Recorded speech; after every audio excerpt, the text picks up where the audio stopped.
Então, eu vou recuperar aqui inicialmente o problema que nós propusemos há 2 aulas atrás, relacionado com a determinação dessa configuração de uma linha que só responde axialmente, né, submetido a um carregamento aqui representativo do seu peso próprio, do seu peso submerso, algum carregamento que tenha essa lei de variação aqui constante, né, ao longo de todo o comprimento da linha. Muito bem. Então, esse problema aqui, ele parte, né, da ideia de que nós conhecemos os pontos de fixação das extremidades da linha. Então, nós temos conhecimento desses pontos de fixação, temos conhecimento, e assim, o que importa, né, para esses pontos de fixação são as projeções horizontal e vertical.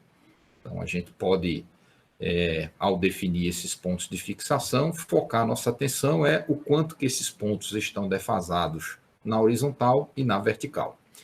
Essa linha, ela tem um comprimento definido. Então, no problema básico de catenária, a gente conhece um comprimento dessa linha que vai ser fixada entre esses pontos A e B, e a gente tem conhecimento dessa força distribuída por unidade de comprimento dessa linha. E aí o nosso objetivo nesse problema é determinar a geometria, caracterizar univocamente a geometria dessa linha, ou seja, saber as coordenadas de qualquer ponto ao longo do comprimento de arco dessa linha, e também fazer uma caracterização da inclinação que a reta tangente a essa linha forma com a direção horizontal. Então, isso é uma outra informação relacionada à geometria. E, por fim, né, a lei de variação do esforço axial ao longo do comprimento de arco dessa linha. Então, a gente quer caracterizar a geometria em função aí da coordenada de comprimento de arco e caracterizar a tração aí ao longo das diversas seções transversais. Então, a gente desenvolveu a formulação para esse problema. Nós desenvolvemos essa formulação e temos, né, condições de, dado esse conjunto de parâmetros, H, V, L e W, encontrar a geometria e encontrar a lei de variação da tração. Muito bem. No entanto, né, quando a gente sai desse problema básico e vai para problemas relacionados a catenárias no contexto, né, da engenharia offshore, a gente se depara inicialmente com uma pequena modificação em relação a esse problema básico, que é o fato de que as linhas normalmente instaladas, elas são linhas de ancoragem, né? Elas são linhas não homogêneas. Ou seja, eu não tenho, ao longo de todo o comprimento L dessa linha, eu não tenho esse padrão de carregamento ômega aqui constante. Normalmente, né, numa configuração típica de linha de ancoragem, você sai do piso marinho com um trecho em amarra, né, você sai aqui no piso marinho com um trecho em amarra, ou seja, como se eu tivesse aqui embaixo uma corrente. O trecho intermediário, né, hoje o que tem sido utilizado, né, com frequência, é um trecho de linha em poliéster, e à medida que a gente vai se aproximando, né, do ponto de fixação dessa linha com a unidade flutuante, a gente volta aqui a um outro trecho de amarra. Então, naturalmente, né, eu tenho aqui, ao longo do comprimento da linha, a gente tem essa força por unidade de comprimento ômega aqui variando. Eu tenho aqui nesse trecho de amarra um determinado valor para o ômega, nesse trecho de poliéster um outro valor de ômega, aqui nesse outro trecho de amarra é um outro valor de ômega. Então, a gente destruiu, né, nesse problema elementar aí, a gente destruiu todas as hipóteses que foram assumidas na construção da formulação que foi aqui discutida com vocês. Né? Ou seja, aqui eu vou ter um determinado valor de ômega, vou chamar aqui um ômega 1. Nesse outro trecho de poliéster, eu tenho um ômega 2 e volto lá no trecho de amarra, supor aqui que eu tenho um ômega 3. Não necessariamente, né, eu estou usando a mesma amarra lá no topo, em relação aqui à base, né, a gente já viu, né, na formulação básica que a região mais solicitada ao longo da linha, né, essa região aqui próxima aqui da conexão com a unidade flutuante, então, naturalmente, aqui a gente vai exigir, né, uma amarra, né, mais resistente do que a amarra que está nessa região aqui mais inferior. Então, está aí uma configuração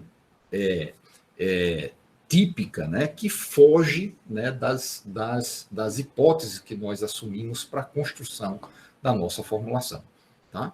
Então, vamos supor aqui, né, que ao invés de eu definir a linha como um todo tem um comprimento L, eu vou precisar definir quem é esse comprimento L1 da amarra lá inferior. Vou dizer, a minha linha, ao longo de todo o comprimento da linha, eu tenho uma porção dela que vai ser um determinado tipo de amarra. A outra porção aqui intermediária vai ter um outro comprimento L2 e lá a amarra final vai ter um terceiro comprimento L3. Então, eu não tenho o comprimento, não interessa o comprimento total da linha. Interessa o comprimento de cada segmento dessa linha. Qual é o comprimento do primeiro segmento de amarra, qual é o comprimento do segmento de poliéster, qual é o comprimento do segmento de amarra lá no topo. É assim como o problema ele é posto. Tá? E a gente continua aqui, né, pensando, né, na problemática em que os pontos de fixação das extremidades dessa linha, esses pontos eles são conhecidos. Então, naturalmente, eu tenho conhecimento da projeção horizontal, continuo tendo conhecimento da projeção horizontal e da projeção vertical entre os pontos de fixação. Muito bem. Então, aí a primeira provocação nossa é como que a gente pode, né, aproveitar a formulação que foi desenvolvida para a catenária homogênea, para uma linha homogênea, como que a gente pode aproveitar aquela formulação para ajudar a resolver esta formulação aqui, certo? Então, assim, são provocações assim, para a gente poder ver, né, o potencial de aplicação da formulação que foi desenvolvida aqui com vocês, né, em aulas anteriores, na solução de problemas que estão mais próximos, né, do mundo real, onde a gente se depara com a presença de linhas heterogêneas. Muito bem. Então, usando assim, né, o espírito de engenheiro, né, onde, né, normalmente a gente busca resolver de forma arrumar uma solução representativa com uma estratégia de solução, né, sem inventar complicação, né, Então, se eu tivesse que dar uma resposta, né, a curto prazo sobre, por exemplo, né, qual vai ser a força de restauração dessa linha heterogênea lá no ponto B. Ou seja, quem é aquele componente horizontal da força de tração nessa linha lá no Ferlide. A gente viu que era importante conhecer essa força de restauração, né, na recuperação da posição neutra dessa unidade flutuante. Então, se eu tivesse que dar uma resposta a curto prazo num problema como esse aqui, eu faria a seguinte estratégia. Né? Trabalharia com uma catenária homogênea, cujo comprimento seria dado pela soma dos comprimentos aí dos três segmentos. Uma adaptação que eu ia fazer. Uma catenária homogênea de comprimento L1 mais L2 mais L3. Maravilha. Em relação à força distribuída ao longo dessa linha, então, eu tenho uma formulação que considera essa força ômega constante. E aqui, neste problema que foi posto, a gente tem essa força ômega com valores diferentes, né, para os vários segmentos. Então, usando o espírito de engenheiro, eu dizia, poxa, eu vou estimar uma força constante distribuída nessa linha homogênea, dado pela ponderação, né, da força distribuída em cada segmento e o seu comprimento. Então, eu faria aqui, eu vou gerar essa força constante fazendo ômega 1 vezes L1, mais ômega 2 vezes L2, mais ômega 3 vezes L3. E divido isso aqui por L1 mais L2 mais L3. Então, isso aqui é uma belíssima, né, solução aproximada de engenharia para que a gente possa aproveitar a formulação que foi construída para a catenária homogênea, para a linha homogênea, né, e a gente tenha uma resposta, né, uma estimativa de resposta a curto prazo. A curto prazo. Então, veja que a conta é bastante elementar. É pensar que a linha tem o comprimento dado pela soma dos comprimentos dos segmentos e a força por unidade de comprimento distribuída ao longo dessa linha, a gente faz essa ponderação das diversas forças em cada segmento, tendo como parâmetro aqui de ponderação, como fator de ponderação, o comprimento do segmento. Então, nesse momento aqui, eu estou diante de um problema em que eu conheço as projeções horizontal e vertical entre os pontos de apoio, eu conheço o comprimento da linha e eu tenho aqui uma estimativa para esse peso distribuído por unidade de comprimento dessa linha. Então, é a primeira solução, né, uma primeira solução para estudar aquele problema em que eu tenho a linha heterogênea, é a gente criar uma linha homogênea equivalente. Isso aqui seria uma solução, né? Chamar isso aqui de solução 1.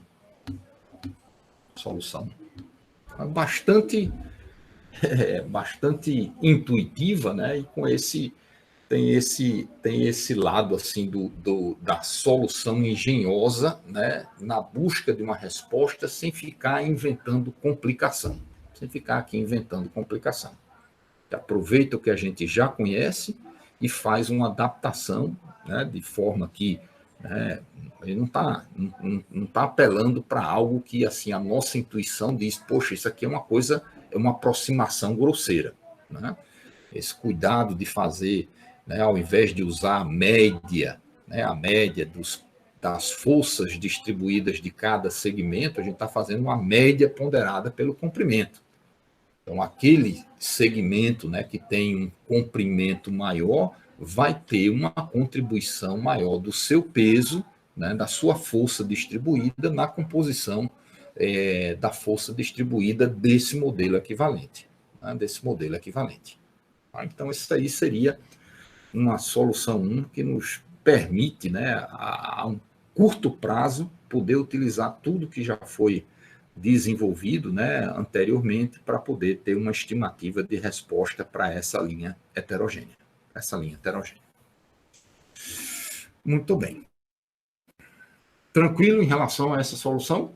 Né, bastante razoável, né, entender que eu consigo uma resposta, né, fazendo essas contas elementares e usando tudo que já foi preparado aí anteriormente. Muito bem. Então, aqui é a solução 1, pensando, né, em ter uma resposta num curto espaço de tempo. Muito bem. Agora a gente vai explorar uma solução 2, que seria uma solução mais precisa para a gente poder descrever essa linha né, descrever a geometria, né, descrever a geometria e a variação espacial da tração ao longo dessa linha heterogênea. Então, nós não vamos abrir mão de que essa linha ela é heterogênea, ou seja, existem ali vários segmentos com propriedades e comprimentos diferentes. Muito bem. Então, nessa solução 2, a ideia é o seguinte: eu vou introduzir aqui projeções horizontal e vertical de cada segmento. Então, aqui, entre as extremidades de cada segmento. Então, por exemplo, aqui no primeiro segmento, né, eu teria aqui um H1 e um V1. De maneira semelhante, no segundo segmento, então eu teria aqui no segundo segmento um V2 e um H2. E no terceiro segmento, de maneira semelhante, eu tenho aqui um V3, H3. Estou fazendo isso com 3 segmentos, uma linha com 3 segmentos, mas eu posso estender essa ideia para uma linha que tenha a quantidade de segmentos que seja do nosso interesse. Certo? Então, desde que eu tenha ali, para cada segmento, uma força distribuída constante, né, eu vou poder estender essa ideia aqui de solução. Muito bem. Aí vem o primeiro questionamento. Né? Uma vez que eu não conheço a geometria da linha, geometria que essa linha heterogênea ela vai apresentar na configuração de equilíbrio. Então, se eu não conheço essa geometria, eu, naturalmente, desconheço essas projeções. H1, V1, H2, V2, H3, V3. Eu não conheço essas informações. Ou seja, nós temos inicialmente 6 incógnitas que foram introduzidas nesse problema. Maravilha. Então, a priori, eu tenho H1, H2, H3, V1, V2 e V3 como incógnitas. Eu não conheço pelo fato de eu não conhecer a geometria da linha. Eu não conheço a geometria da linha. Muito bem. Num exercício assim inicial, a gente consegue reduzir esse número de incógnitas, ao invés de eu estar considerando aí para esses 3 segmentos 6 incógnitas, eu consigo reduzir em 2 a quantidade de incógnitas. Lembrando que, como H1 mais H2 mais H3 vai ter que reproduzir a projeção horizontal entre os pontos de fixação da linha como um todo. E como V1 mais V2 mais V3 vai ter que reproduzir a projeção vertical entre os apoios da linha como um todo, então eu tenho 6 incógnitas, mas na realidade, com essas 2 equações que precisam ser atendidas, eu aí com 2 equações eu consigo colocar uma dessas incógnitas aqui em função das outras 2 e uma dessas 3 incógnitas daqui em função das outras 2. Então, por exemplo, da primeira restrição, aqui da primeira restrição, a gente vai conseguir escrever H3 como sendo H menos H1 menos H2. E da segunda restrição, a gente vai conseguir escrever V3 como sendo o Vzão menos o V1 menos o V2. Ou seja, das 6 incógnitas inicialmente introduzidas, né, a gente tem agora apenas 4 incógnitas. Então, continuam como incógnitas H1 e H2, bem como V1 e V2. Muito bem.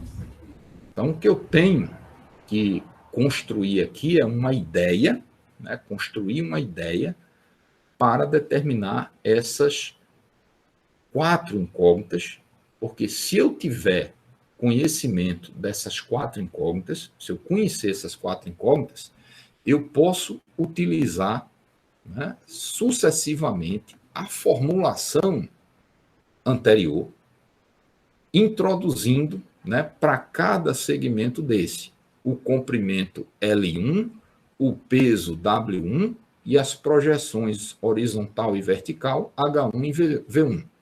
De forma semelhante, vou para o segundo segmento. Eu sei qual é o comprimento do segmento, sei quem são as projeções horizontal e vertical e sei quanto é que é o peso distribuído. E o mesmo para o terceiro segmento. Então, no momento que eu conhecer essas incógnitas aqui, H1, H2, V1 e V2, a gente pode sucessivamente aplicar a formulação que foi desenvolvida em aulas anteriores para reconstruir a geometria e a lei de variação da tração ao longo de cada um dos segmentos.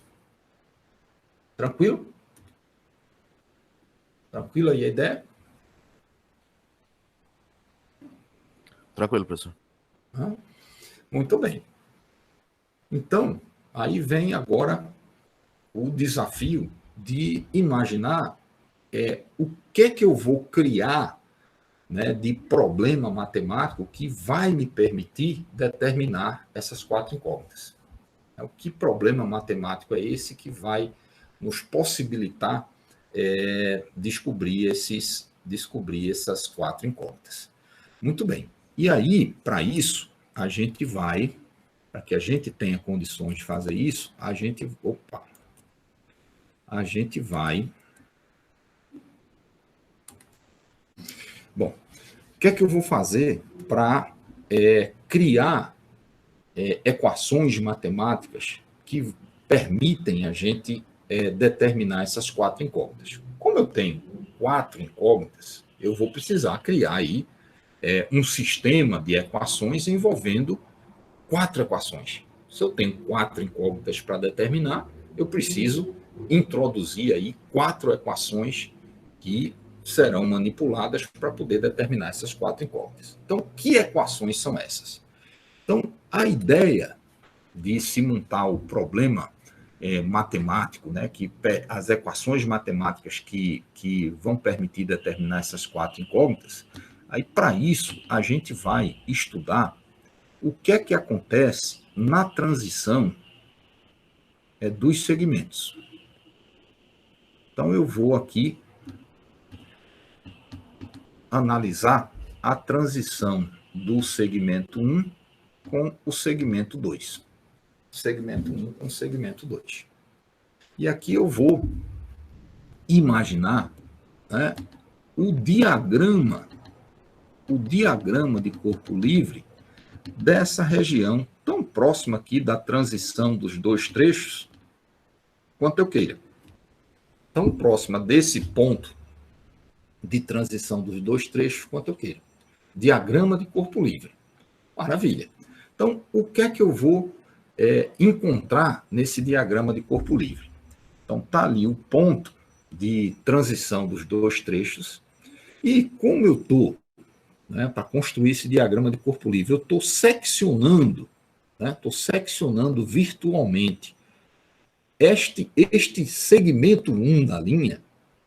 Eu vou representar neste diagrama de corpo livre a ação interna, que seria o esforço de tração, nesse segmento 1, na seção de transição para o segmento 2. Então, no meu diagrama de corpo livre, aqui vai ter uma tração,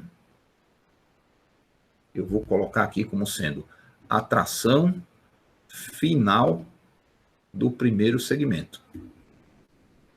A tração que acontece na seção final do primeiro segmento. E de maneira semelhante, quando eu seccionar, né, para construir esse diagrama de corpo livre, quando eu virtualmente seccionar esse trecho 2, vai aparecer aqui a tração inicial do trecho 2. Tração inicial do trecho 2. Muito bem. Essas forças, elas apresentam aí, né, uma inclinação em relação à direção horizontal. Então, o que eu tenho aqui é essa força final do segmento 1, ela vai apresentar aqui uma inclinação em relação à direção horizontal, como sendo alfa final do trecho 1. De forma semelhante, essa tração inicial do trecho 2 vai apresentar aqui uma inclinação em relação à direção horizontal, como sendo a inclinação alfa inicial do trecho 2. Muito bem. Aí agora a gente vai voltar no tempo, lá para a disciplina Mecânica dos Sólidos 1,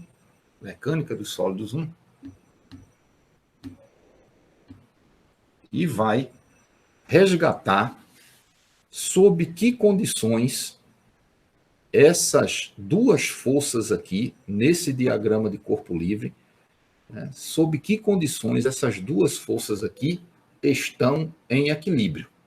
Porque a gente está em busca de uma configuração de equilíbrio estático. Então, o que é que precisa ocorrer para que essas duas forças aqui, concorrentes nesse ponto, elas estejam em equilíbrio? Quando que duas forças concorrentes num ponto, elas estão em equilíbrio estático? Lá de Mecânica dos Sólidos 1. Quem pode contribuir nisso? Quando o somatório das forças é igual a zero. Beleza. Quando a força resultante, então se eu vetorialmente, né, colocar aqui T1F vetorial mais T2F vetorial, T2I vetorial, quando eu somo esses dois vetores, isso vai levar ao vetor resultante igual a zero, a força resultante igual a zero. Beleza. Bom, mas essa condição, ela só vai existir se eu tiver, né, gerando essas informações aqui, TI, T1F, alfa 1F, T2I, alfa 2I, se eu tiver gerando essas informações com os valores das quatro incógnitas, H1, H2, V1 e V2, correspondentes à configuração de equilíbrio da linha heterogênea. Então, eu só vou ter esse equilíbrio aqui só quando essas quatro variáveis aqui forem as variáveis correspondentes à configuração de equilíbrio da linha heterogênea. Então, se eu colocar aqui, né?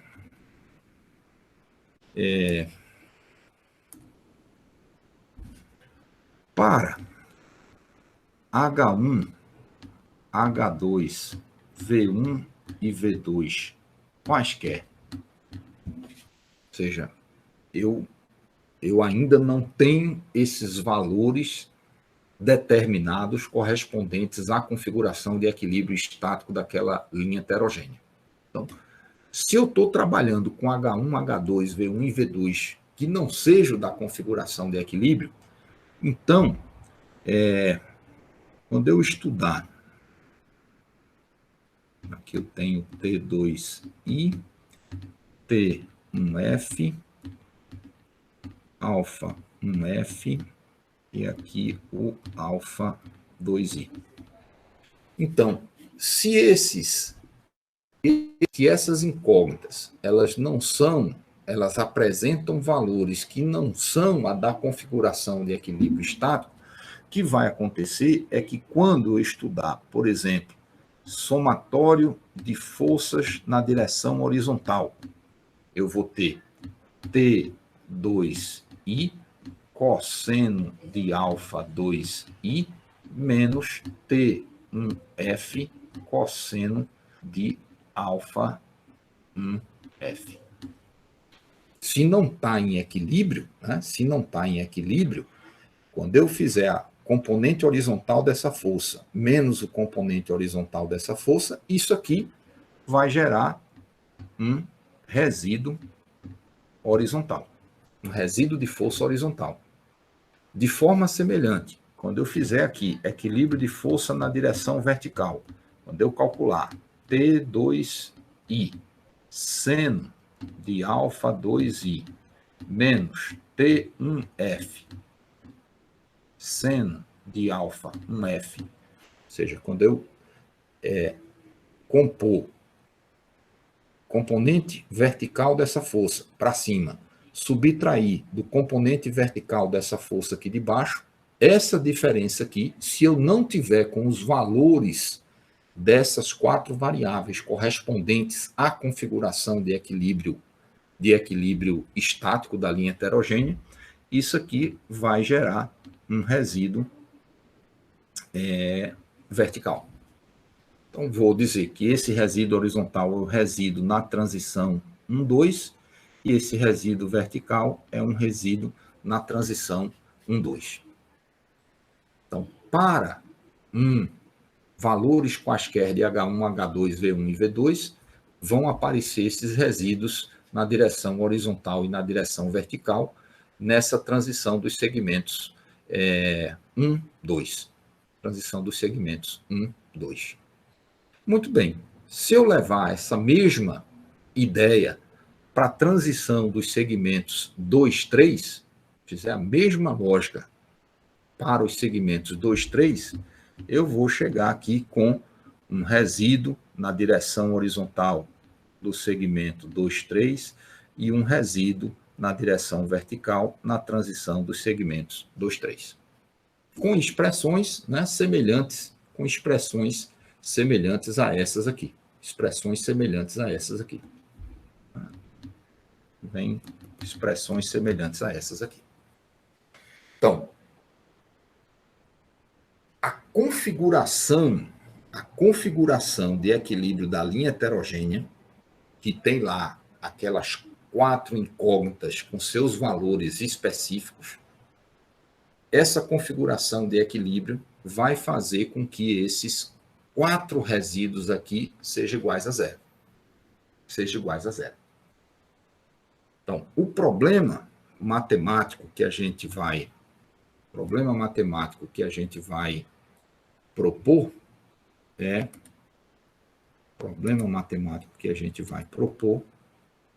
vai passar a ser o seguinte.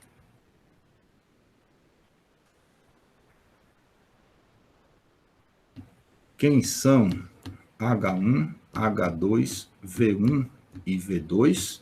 Quem são? Tal que, quem são essas 4 incógnitas? Tal que R horizontal 1, 2 seja igual a 0, R vertical 1, 2 seja igual a 0, R horizontal 2, 3 igual a 0, R vertical 2, 3 igual a 0. Então, eu criei aqui nesse momento um sistema de equações não lineares nas variáveis H1, H2, V1 e V2. Então, eu estou interessado em descobrir quem são esses 4 valores aqui que fazem com que os 4 resíduos gerados a partir da força resultante nas direções horizontal e vertical, nas 2 regiões de transição dos segmentos 1, 2 e dos segmentos 2, 3, esses 4 resíduos sejam iguais a 0. Então, nós geramos um problema matemático e nós temos, né, conhecimento de como resolver um sistema de equações não lineares, nós já sabemos como fazer isso, quer seja no Maple, quer seja em MATLAB, a gente tem funções nativas desses ambientes que nos possibilitam resolver esses sistemas de equações não lineares. Então, uma linha heterogênea com 3 segmentos, eu vou ter 4 equações para serem resolvidas. Se eu tiver uma linha com 4 segmentos, então eu vou ter vou ter 6 incógnitas, 6 equações para serem manipuladas. Então, a gente tem sempre o número de segmentos menos 1 vezes 2. Então, o número de equações, se a gente pensar num problema de linha heterogênea com mais segmentos, o número de equações vai ser 2 vezes o número de segmentos menos 1. Número de segmentos menos 1. Então, aqui no problema, nós estamos tomando como referência, nós temos 3 segmentos, então 3 menos 1, 2, vezes 2, 4. Então, temos 4 incógnitas, H1, H2, V1 e V2, e temos 4 equações para serem resolvidas. 4 equações para serem resolvidas. Tá? Então, no processo, né, relembrando aqui, né, no processo de solução de sistemas de equações não lineares, você vai receber valores do processo iterativo de solução, vai receber valores para H1, H2, V1 e V2. Então, em algum momento, o algoritmo vai dizer para vocês, olha, por hora, as minhas incógnitas têm esses valores, H1, H2, V1 e V2. Então, o que é que vocês vão fazer para poder avaliar esses 4 resíduos? Você vai para cada segmento, né, você vai resolver chamando a função que nós discutimos em aulas anteriores. Então, eu vou conhecer a geometria de cada segmento e a lei de variação da tração ao longo desse segmento. E aí eu posso, a partir dos valores da inclinação e da tração no início e do fim de cada segmento, eu posso ir montando os resíduos correntes. Então, o algoritmo de solução do sistema de equações não lineares, ele fornece numa iteração um conjunto de valores das suas incógnitas e você vai precisar responder com essas expressões que estão aqui no lado direito, no lado esquerdo de cada uma das 4 equações a serem resolvidas. Então, eu uso a formulação, né, que nós desenvolvemos para catenária homogênea, vamos fazer isso para cada um dos 3 segmentos, e com as inclinações e as trações no início e no fim de cada segmento, a gente vai ter condições de montar esses resíduos. E aí volta para o algoritmo, e o algoritmo vai procurar aprimorar uma nova estimativa para as 4 incógnitas, então ele volta com novos valores das 4 incógnitas, a gente roda de novo para cada segmento a formulação de catenária homogênea, até o algoritmo entender, né, que se chegou uma tolerância admissível para as 4 incógnitas aí do problema. Tá? Então, aqui nesse momento, a gente não está fazendo nenhuma aproximação, certo? Nós estamos tratando de forma consistente a linha como sendo uma linha heterogênea. E nesse processo de solução, a gente está fazendo uso da formulação mais elementar de uma catenária homogênea. Tá? De uma catenária homogênea. Então, esse é um tipo de problema, né, que está mais próximo aí do contexto da engenharia offshore, onde as linhas, naturalmente, elas são heterogêneas, e a gente está usando essa formulação básica de linha homogênea para encontrar a geometria e a distribuição de tração ao longo dessa linha mais complexa. Então, isso é um tipo de problema que pode surgir e que a gente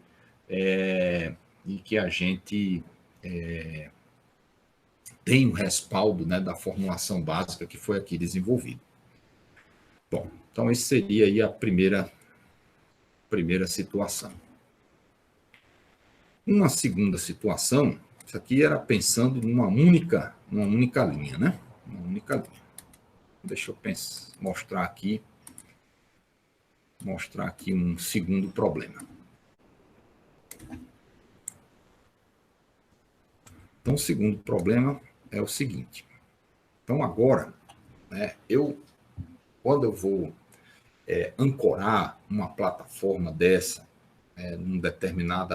numa determinada posição, a gente não usa uma única linha de ancoragem, né? A gente distribui ali no entorno da unidade flutuante, né, distribui lá clusters de linhas de ancoragem para tentar segurar essa plataforma, né, entendendo de que as ações ambientais elas vão agir, né, em tudo que é direção, né? Então, a gente tem que ter um sistema de ancoragem, né, espalhado circunferencialmente, né, para prever a manutenção, né, daquela posição neutra da plataforma, né, quando as ações ambientais agirem em tudo que é direção. Muito bem. Então, nós temos um conjunto de linhas de ancoragem para ser trabalhada. Bom, então aqui eu vou formar aqui um problema, pensar aqui num problema básico.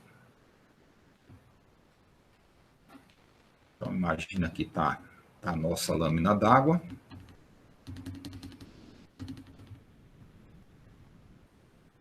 Aqui a nossa lâmina d'água. E eu vou ter aqui uma determinada aqui unidade flutuante. Aqui é a unidade flutuante. Muito bem. Então, qual é a ideia aqui? Vou trabalhar esse problema da ancoragem, né, por um conjunto de linhas, pensando aqui no problema plano. Então, essa unidade flutuante, ela tem um sistema de referência, apresenta aqui um sistema de referência, vou chamar aqui de xzinho, yzinho. Existe um sistema de referência que está conectado na unidade flutuante, na plataforma. Então, eu defino lá um ponto de referência que eu queira, quer seja no centro de massa da plataforma, posso pegar aqui na cota, né, inferior da plataforma. Então, eu tenho, na unidade flutuante, eu tenho um sistema de referência que eu posso indicar, né, de maneira direta aqui qualquer ponto desta unidade flutuante. Muito bem.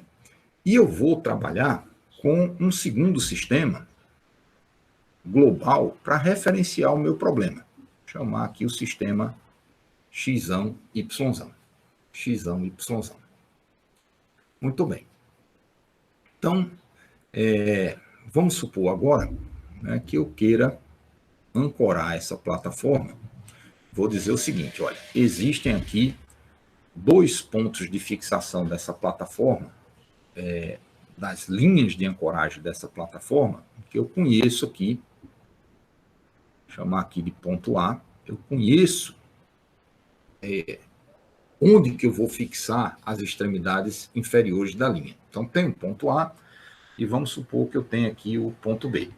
Estou colocando assim uma situação bem geral possível. Tá? Então, estou dizendo ali, tem as extremidades inferiores das 2 linhas que serão conectadas a essa unidade flutuante, eles têm as posições definidas em relação a esse sistema global. Então, o ponto A tem a sua coordenada XA, YA. Ponto B tem a sua coordenada XB, YB. Muito bem. E aí, eu vou, né, nesse primeiro momento, imaginar que eu tenho uma linha de ancoragem homogênea. Então, eu digo aqui, olha, eu vou trabalhar com a primeira linha de ancoragem, que tem um determinado comprimento, vou chamar aqui L1, e ela vai ser fixada aqui, né, no ponto P. Só que eu conheço esse ponto P em relação a esse sistema fixado na unidade flutuante. Então, eu estou com as coordenadas desse ponto P, já que eu vou fazer a conexão na plataforma, nada mais justo do que eu use o sistema de referência vinculado à plataforma para dizer qual é a posição desse ponto de fixação. Então, aqui vai ser o ponto P da linha 1, e de maneira semelhante eu tenho aqui uma outra linha que tem um comprimento L2 e que ela vai ser fixada aqui no ponto P2. Eu conheço as coordenadas desse ponto P2 em relação ao sistema de referência da plataforma. Vou colocar aqui esses pontos minúsculos para dar a ideia de que eu estou referenciando em relação a esse sistema aqui, X, Y. E os pontos aqui de fixação, os pontos inferiores, Azão e Bzão, porque eu tenho as coordenadas dele em relação a esse sistema global. Bom, cada uma das linhas eu tenho, além de conhecer os seus comprimentos, eu conheço também os seus pesos, as forças distribuídas, W1 barra e W2 barra. Muito bem. Então, tudo que tiver com barra em cima são informações que eu conheço. Maravilha. Então, nesse problema aqui, vamos supor, para a gente incrementar a ideia aqui desse problema, vamos supor que essa unidade flutuante, nessa plataforma, com todos os equipamentos lá instalados, nós temos aqui um determinado peso dessa plataforma. Peso do casco, peso de todos os equipamentos que estão instalados nessa plataforma. Muito bem. E vamos supor que eu conheço, né, uma função aqui para o empuxo. Uma função para o empuxo. Certo? O empuxo, ele não vai ser fixo nessa análise pelo fato de que, né, essas linhas aqui vão modificar, eu não vou só equilibrar o peso da plataforma juntamente com, né, o casco, o equipamento. Eu tenho que, o empuxo vai ter que combater tanto esse peso como também os componentes verticais das trações nessas linhas que chegam aqui na plataforma. Eu tenho dois componentes verticais puxando essa plataforma aqui para baixo. Então, esse empuxo, ele vai combater não só o peso W, mas também os componentes verticais dessas duas linhas que chegam aqui nesse casco. E como esses componentes aí verticais, eu ainda não sei qual é a configuração de equilíbrio, né? Esses componentes verticais ainda estão em aberto. Se os componentes verticais das trações estão em aberto, esse empuxo também está em aberto. Mas vamos supor que eu conheço uma lei para esse empuxo em função da coordenada y da plataforma. O que é que vem a ser essa coordenada y da plataforma? É a coordenada vertical aqui da origem do sistema de referência conectado na plataforma. Y de P. Então, eu tenho conhecimento da lei que descreve aqui o empuxo em função dessa coordenada da origem aqui do sistema de referência em relação ao nosso sistema global. Então, por exemplo, se essa plataforma ela estiver aqui muito acima, né, em que o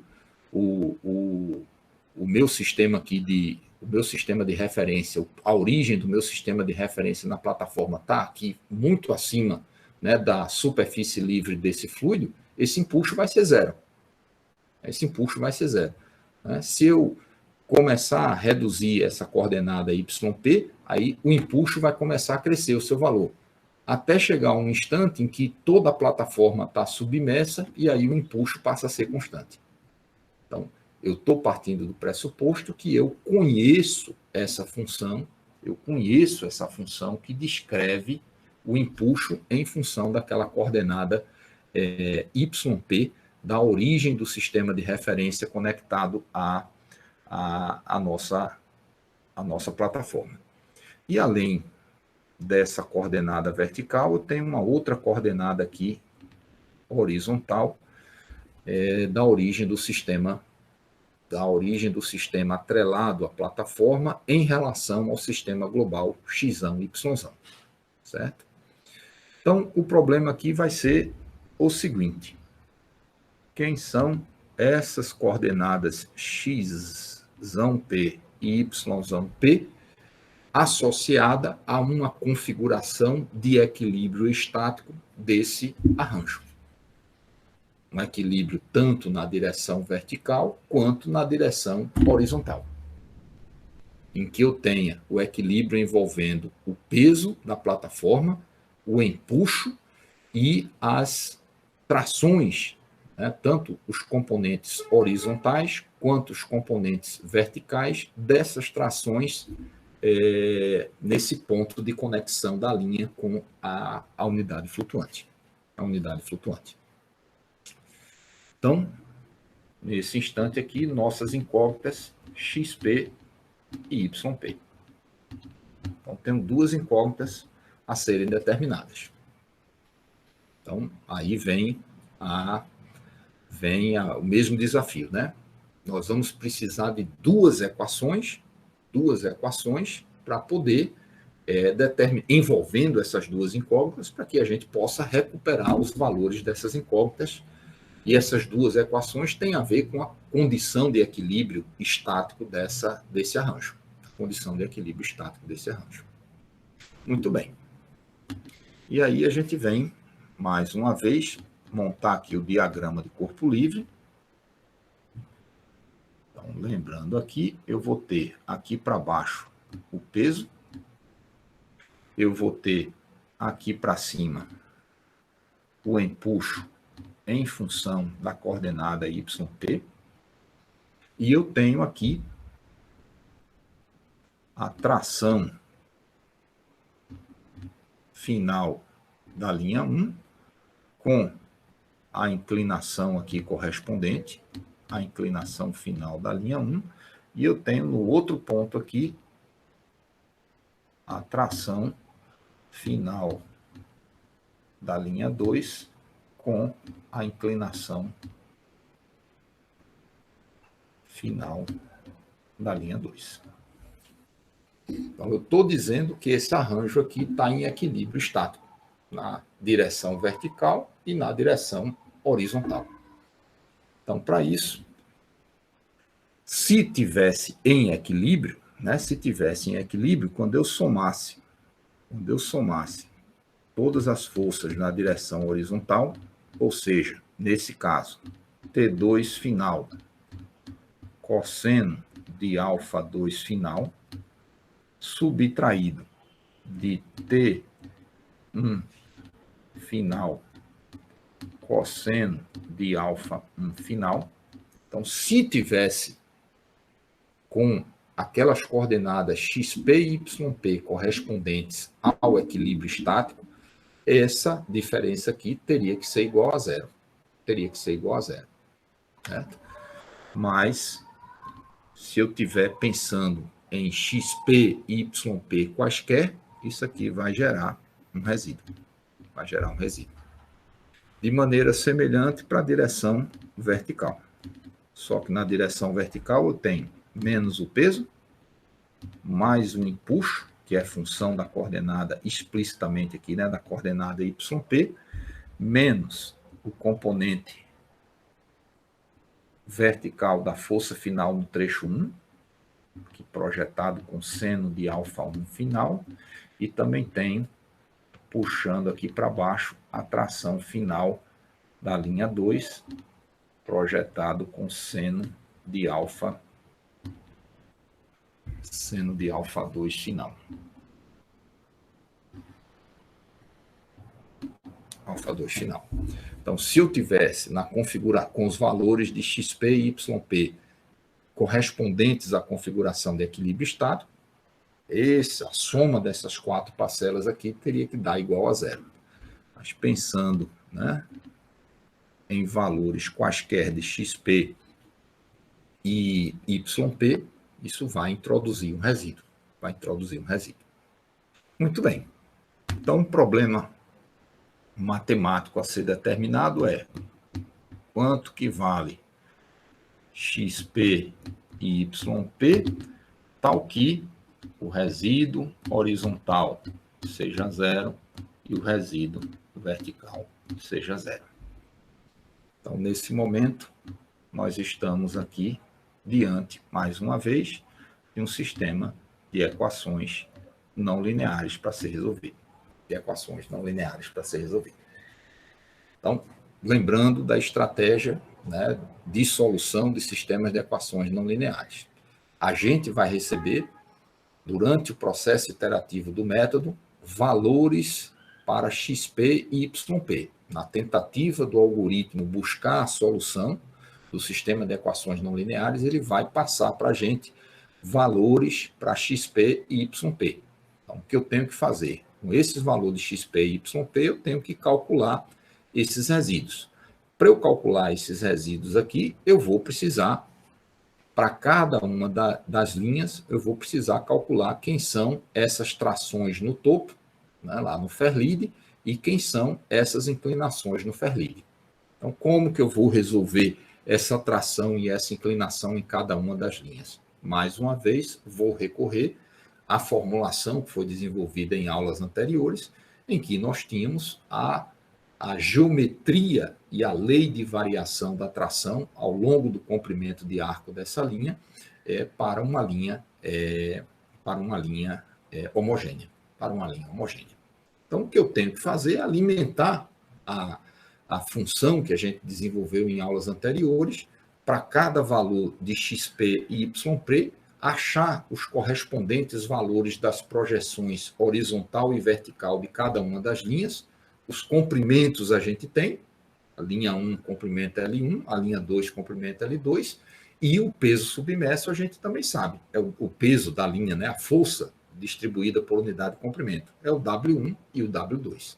Então, o que eu preciso para cada valor xp e yp é calcular quem são as projeções horizontal e vertical entre os pontos de fixação de cada linha.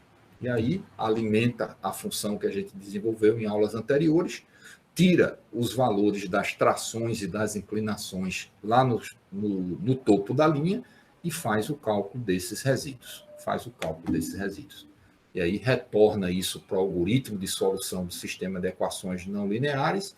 Ele vai, né, trabalhar uma nova estimativa para xp e yp e fica nesse processo iterativo até que essas equações não lineares elas são satisfeitas, né, dentro de uma determinada tolerância e aceitável para a gente assumir que o equilíbrio estático foi atingido. Tá? Então, isso aqui é um outro problema, né, envolvendo a formulação que a gente desenvolveu em aulas anteriores, né, colocando essa formulação num contexto, né, mais de projeto, em que a gente tem que fixar uma determinada unidade flutuante por um conjunto aí de linhas de ancoragem, onde essas linhas de ancoragem estão sendo tratadas aqui, né, nesse encaminhamento que foi dado, como catenárias homogêneas. Tá? Tá? Então, era esses dois problemas aqui que eu queria colocar aí para vocês, né? E a partir daqui, né, dá para pensar, né, em novas situações. Eu tenho mais de duas linhas fixando essa plataforma, eu tenho as linhas distribuídas circunferencialmente, então eu não vou só trabalhar equilíbrio na horizontal e na vertical, eu tenho equilíbrio no plano, então em duas direções perpendiculares, num plano paralelo à lâmina d'água e na direção vertical. Então são três equações. Para eu posicionar a plataforma, eu vou precisar encontrar xp, yp e zp, né, três coordenadas. Então dá para ir, né, aumentando um pouco, né, o grau de complexidade desse problema. Tá? Então, era isso aí as duas situações que eu gostaria de discutir com vocês, ainda no contexto do capítulo de de catenárias. Muito bem.